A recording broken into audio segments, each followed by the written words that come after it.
Salam kanalımın değerli izleyicileri, hər vaxtınız xeyir olsun. Bu videomda sizler üçün mən çox dadlı, ləzzətli yarpaq sarması hazırlayacağım. Niyə yarpaq sarması deyirəm? Böyük yarpaqlardan çox dadlı dolma, yəni sarma hazırlayacağım. Türk dolması formasında bükəcəm. Buna görə sarma deyirəm. Bunun üçün mən nə götürmüşəm onları qeyd edim. Təzə yarpaqdan istifadə etdim. Böyük təzə yarpaqlardan istifadə edirik. Burada həm quzu əti, həm mal əti var. Yarı-yarıdır. Üzərinə 3 ədəd böyük baş soğan əlavə edirəm. Soğan zövqə görədir.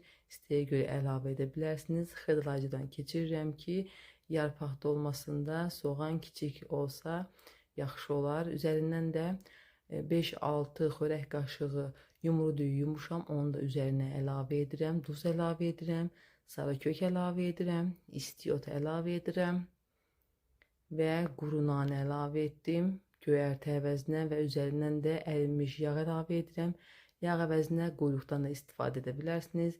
Göyərtilərdən şüyüd, kişniş də əlavə edə bilərsiniz. Mən bu dəfə içərisinə əlavə etmədən hazırladım və böyük yarpaqları gördüyünüz onu götürürəm. İçərisinə içliyi əlavə edirəm və uzunsov formada, Türklərin bükdüyü formada bükürəm. Bu zaman çox gözəl görüntü olur bişdiyində. Həm də böyük görünmür. Baxın necə gözəldir.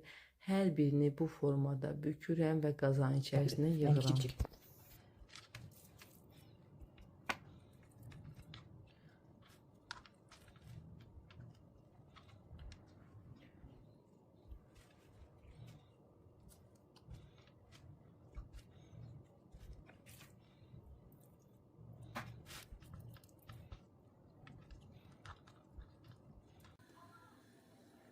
Yarpaqların hər birini uzun formada büktüm. Qazanın içərisinə yerləşdirdim. Üzərinə su əlavə edirəm. Parlaqlıq verməsi üçün duru yağ əlavə edirəm. Boşqabı üzərinə çevirirəm və qoyuram ilk növbədə qaynamağa. Qaynadıqdan sonra qazın xodunu alıram. Aşağı xodda dolmanı bişirirəm. Dolmamız artıq hazırdır. Çox dadlı, ləzzətli, görünüşü möhtəşəm. Böyük yarpaqları dəyərləndirə biləcəyiniz bir dolma hazırladım. Mütləq siz də bu üsulu yoxlayın. Əminəm ki, həm görünüşünü, həm dadını çox bəyənəcəksiniz.